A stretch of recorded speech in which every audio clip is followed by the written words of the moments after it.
Pessoal, tenho me esforçado para explicar uma coisa para as pessoas que eu comecei nesses vídeos aqui a explicar. Eu expliquei não só nos vídeos que eu estou fazendo no YouTube, como também no Hiperlinkados, que é o programa que a gente tem na TV Novo Tempo, eu e o Pastor Júnior. Se você nunca assistiu, tá a divulgação aí no link. Não perca Hiperlinkados toda sexta-feira à noite. Mas a questão não é essa. Eu tenho repetido sempre e quero voltar a repetir aqui. É que a gente precisa aprender a ler a Bíblia e os versos da Bíblia sempre levando em consideração o que tem escrito antes e o que tem escrito depois do texto. Ou seja, olhando o seu contexto. A gente sempre fala de contexto, mas as pessoas continuam evitando olhar o contexto. E eu vou dar só um exemplo básico de como o contexto traz brilho e ilumina um texto bíblico que é tão conhecido, tão famoso, e aí a gente começa a entender ele de outra maneira. A gente começa a ver ele no seu devido lugar. E aí a gente consegue descobrir os princípios que Jesus estava usando quando falou aquelas palavras ou quando aquelas coisas aconteceram. Então vou dar um exemplo básico, que quem nunca ouviu falar de João 14, verso 1, né? Não se turbe o vosso coração, crede em Deus, crede também em mim. Na casa de meu pai há muitas moradas, se assim não fosse, eu vou-lo teria dito. Não é assim? Você não conhece? Você não sabe? Abre a sua Bíblia aí. João 14, verso 1. Conhece? Não precisa abrir a Bíblia porque eu já conheço de cor. Ok. Mas vamos pegar esse textinho dentro do seu próprio contexto e ver como traz brilho para o negócio, para o entendimento da Bíblia. Olha só, a gente usa isso como uma promessa de que Jesus vai voltar e que nós temos um lugar sendo preparado no céu. É uma promessa, é verdade. Mas olha para o contexto. No versículo anterior do capítulo 13, você não precisa ir longe, estou indo no versículo anterior. No capítulo 13, você tem a cena da ceia. E na cena da ceia, você tem uma conversa longa entre Jesus e os discípulos.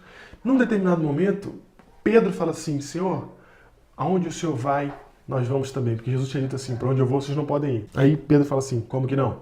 Eu vou com o Senhor até a morte. Ó, que bonito. Só que aí vem o verso 38 do capítulo 13. Jesus fala assim: tu darás a tua vida por mim? Tu, Pedro? Tu que antes lá atrás falou pra mim que... Antes lá atrás é bom, mas... Que lá atrás você falou pra mim que era pra eu ter compaixão de mim, não falar que eu vou morrer, que essas coisas são ruins, né? Você que tá tão preocupado com a sua própria vida, você vai morrer por mim? Na verdade te digo que não cantará o galo enquanto me não tiveres negado 3 vezes. Agora, eu quero que você imagine. Olha como é importante você ver o contexto. Imagina a cena na cabeça. Jesus está ali conversando com seus discípulos, é a última conversa. Num determinado momento, Jesus fala que está indo para um lugar que ninguém pode ir. Pedro, num ato de coragem, num ato de um arrobo de fé, né? Fala assim: eu vou contigo onde o Senhor for. Como assim? Eu vou contigo até a morte. Não tem lugar que o Senhor vá que eu não seja capaz de ir. Eu vou contigo até a morte. Mas o próprio Jesus fala em um outro texto da Bíblia, não aqui no que eu estou lendo, que é de João, mas ele mesmo fala, né? O espírito está pronto, mas a carne é fraca. Porque Pedro, ele tem a vontade, ele tem a fé, mas ele ainda não consegue pôr isso em prática. Prova é que naquela mesma noite, quando Jesus fosse preso, o que Pedro ia fazer? Pedro ia fugir. Então ele, da boca para fora, ele fala porque ele quer. Você quer? Você quer ser fiel a Deus? Você quer fazer tudo certo? Você quer ser uma pessoa ética, moral, justa? Você quer ser uma pessoa que não comete erros contra os outros, contra Deus? Você quer isso?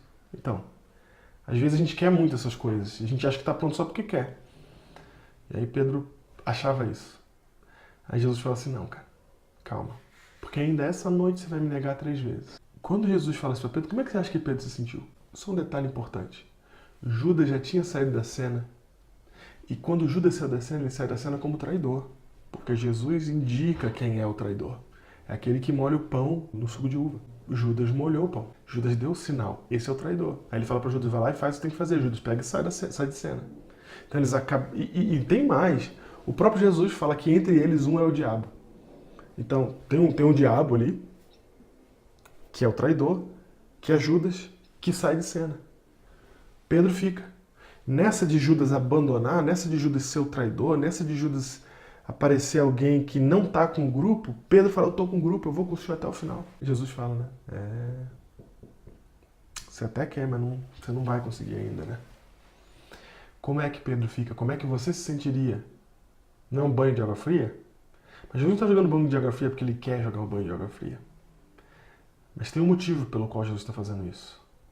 Jesus está fazendo isso para mostrar para Pedro que não é o seu próprio mérito, que não é a sua própria intenção, que não é a sua própria força de vontade que vai conseguir as coisas. Então, quando ele cita a sua força de vontade, fala assim, pode deixar que eu vou. Jesus fala assim, não vai nada. Você pensa que vai, você não vai coisa nenhuma. Você está fraco aí, cara. Você até tem vontade, mas sua carne não vai, não. Porque você é pecador. Aí quando Pedro está assim, imagina eu e você nessa situação, a gente ia ficar assim também. A frase segunda de Jesus é: não se preocupe. Não se turbe o vosso coração. Não se preocupe. Creia em Deus e creia em mim. Sou eu que resolvo o teu problema. Sou eu tudo o que você precisa. Eu é quem vou resolver o seu problema. Creia em Deus e creia em mim. É na gente que você tem que crer. Não é em você mesmo. É na gente. Não se preocupa.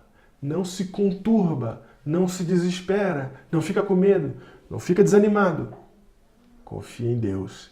Confia em mim. Contexto. Um pouquinho do que a Bíblia diz antes e um pouquinho do que ela diz depois do texto. Logo em seguida ele fala, e o caminho vocês já sabem. Aí Tomé fala assim, que caminho? Senhor, a gente não sabe do caminho, não. Ué, você não sabe do caminho? Eu sou o caminho. Vocês não estão andando comigo? Quem me conhece, conhece o Pai. Quem me conhece, conhece o caminho. Quem me conhece, sabe por onde andar. E no meu caminho, a vitória não é você que vai ter. É meu Pai e eu, Jesus Cristo.